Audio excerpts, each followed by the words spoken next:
క్రీస్తునందున ప్రియులారా, ప్రభువైన యేసుక్రీస్తు నామమున మీకు అందరికీ మా ప్రేమ వందనములు, శుభములు. ఎలా ఉన్నారు ప్రియులారా? బాగున్నారా? మీరందరూ బాగున్నారని తలంచుచు, బాగుండాలని కోరుకుంటూ మీ అందరి నిమిత్తమై ప్రార్థనలు చేస్తున్నామని తెలియజేయడానికి సంతోషిస్తున్నాం ప్రియులారా.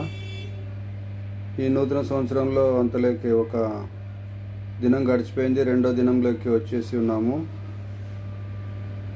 యెషయా గ్రంథము 43వ అధ్యాయము 12వ వచనం చదువుకుందాం. ప్రకటించిన వాడను నేనే, రక్షించిన వాడను నేనే, దాన్ని గ్రహింపజేసిన వాడను నేనే. ఏ అన్య దేవతయు మీలో ఉండి ఉండలేదు. నేనే దేవుడును, మీరే నాకు సాక్షులు. ఇదే యెహోవా వాక్కు. క్రీస్తునందున ప్రియులరా, మన సృష్టికర్త అయినటువంటి దేవుడు ఆశ్చర్యాలు, అద్భుత కార్యాలు, స్వస్థ కార్యాలు, మహత్ కార్యాలు, సూచక్రియలు, గొప్ప కార్యాలు మన పట్ల జరిగించడానికి సిద్ధంగా ఉన్నటువంటి దేవుడు మరి ప్రకటించిన వాడను నేనే, రక్షించిన వాడను నేనే అని చెప్పేసి చెప్తున్నాడు ప్రియులారా. కాబట్టి మనల్ని ఆల్రెడీ రక్షించాడు, నీతిమంతులుగా చేశాడు, యథార్థవంతులుగా చేశాడు, తన పిల్లలుగా చేశాడు, తన సొత్తుగా చేశాడు. కాబట్టి మనము భయపడాల్సినటువంటి అవసరత లేదు. 2వ వచనంలో 43వ అధ్యాయం 2వ వచనంలో భయపడకము, పేరు పెట్టి నిన్ను పిలిచి ఉన్నానని చెప్తున్నాడు. నీవు నా సొత్తు అంటున్నాడు ప్రియులారా. కాబట్టి ఇంత గొప్ప అభయము చూపించే దేవుడు మన పట్ల, మన పక్షాన నిలబడి ఉన్నాడు. కాబట్టి మనము భయపడకూడదు ప్రియులారా.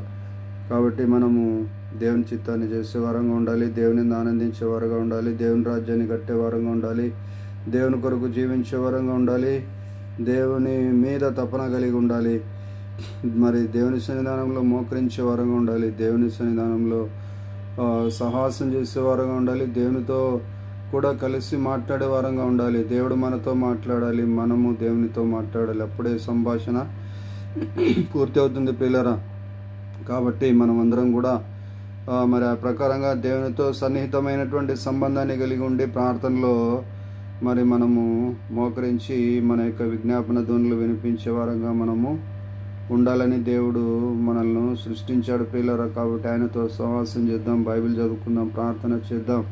మన సమయాన్ని ఒక్క నిమిషం కూడా వ్యర్థం చేయకుండా దేవుని సన్నిధానంలో గడుపుదాం ప్రియులారా. సమయం ఉన్నప్పుడు మరి సమయాన్ని పోనీయక సద్వినియోగం చేసుకునొచ్చు. అజ్ఞానుల వలె కాక జ్ఞానుల వలె నడుచుకున్నట్లు జాగ్రత్తగా చూసుకోవాలి ప్రియులారా. ఎందుకంటే దినములు చెడ్డగా ఉన్నాయి. కాబట్టి సమయం పోనీయొద్దని చెప్పేసి భక్తుడు సెలవిస్తున్నాడు ప్రియులారా. కాబట్టి మరి మనమందరం కూడా మరి సమయాన్ని పోనీయక మరి దేవుని చిత్తాన్ని చేసే వ్యక్తులంగా మనము ముందుకు సాగాలి. దేవుని యొక్క సారూప్యంలోకి ముందుకు రావాలి.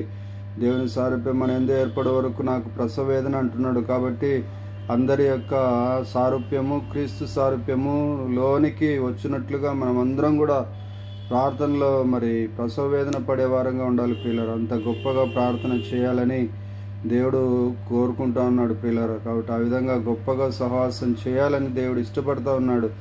దేవునితో మనము మాట్లాడాలని ఇష్టపడతా ఉన్నాడు.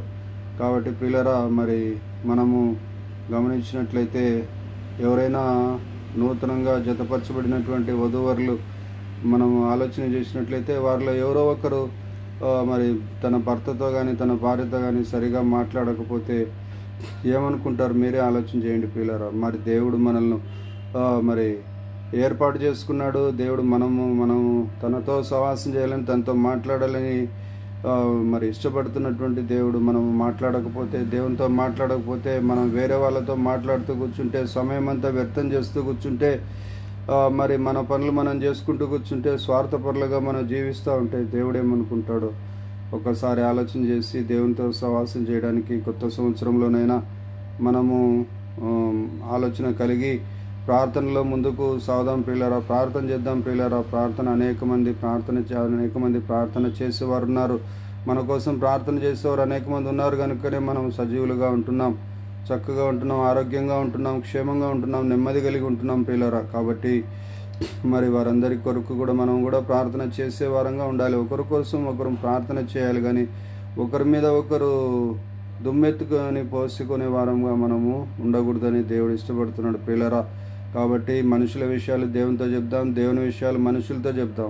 ఆ ప్రకారంగా చేయడానికి దేవుడు తన యొక్క కృపను మన పట్ల చూపించి నడిపించిన గాక. దేవుడు తన మాటలు దీవించి ఈ యొక్క నూతన సంవత్సరం అంతా కూడా దేవుని యొక్క గొప్ప గొప్ప ఉచితమైనటువంటి కృపతో మనలందరినీ కూడా దినదినం నూతనమైనటువంటి అభిషేకంతో మనల్ని నింపునుగాక. ప్రేమగల ప్రభువా, పరలోకమందున మా తండ్రి, జీవాధిపతి, నీవే దేవుడవు, నీవే రక్షకుడవు, నీవే రక్షించేవాడవు, నువ్వే మాటిచ్చిన దేవుడవు, నువ్వే గ్రహింపజేసిన దేవుడవు నైనా. మరి స్తోత్రాలు, వందనాలు చెల్లిస్తుంటున్నాం నైనా. నీవే దేవుడవు, మేమే నైనా సాక్షులం ప్రభువా తండ్రి. నైనా మరి కృప చూపించి మీ కార్యం జరిగించండి. మీరు మా పట్ల ఎన్నో గొప్ప కార్యాలు, ఆశ్చర్యకార్యాలు, అద్భుత కార్యాలు జరిగించారు.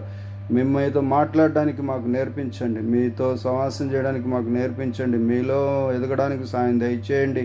నేను మీ దగ్గర కూర్చోడానికి మాకు నేర్పించండి, మీ సహాయం అనుగ్రహించండి. మీరే ఆధారం తండ్రి, మీరే రక్షణకర్త తండ్రి, మీరే నెమ్మది సమ్మతి సమాధానకర్త తండ్రి. స్తోత్రాలు, వందనాలు చెల్లిస్తుంటున్నాం తండ్రి. నేను భయపడొద్దని చెప్పేసి చెప్పినటువంటి దేవుడు నీవే ప్రభా, విమోచించే దేవుడు నీవే, రక్షించే దేవుడు నీవే, కాపాడే దేవుడు నీవే, బలపరిచే దేవుడు నీవే, భద్రపరిచే దేవుడు నీవే. ఎవరెట్టి బాధతో, వేదనతో, దుఃఖంతో, కష్టంతో, నష్టంతో, కన్నీటితో, సమస్యలతో ఉండి నేను మరి నీ యొక్క ప్రోగ్రాం చూస్తున్నారో వారందరినీ కూడా ఆదరించండి, బలపరచండి. నేను నూతనమైనటువంటి అభిషేకంతో నింపి నడిపించి బలపరిచి గొప్పవారినిగా చేయుదురని, గొప్ప సాక్ష్యాలు లేవనెత్తుదురని నేను మరి నూతనమైనటువంటి గొప్ప సంవత్సరంగా ఈ సంవత్సరం ఉండునుగా అని ప్రకటన చేస్తూ యేసునామమున అందరినీ దీవించుదురని ప్రార్థన చేసి వేడుకొని పొంది ఉన్నాం తండ్రి.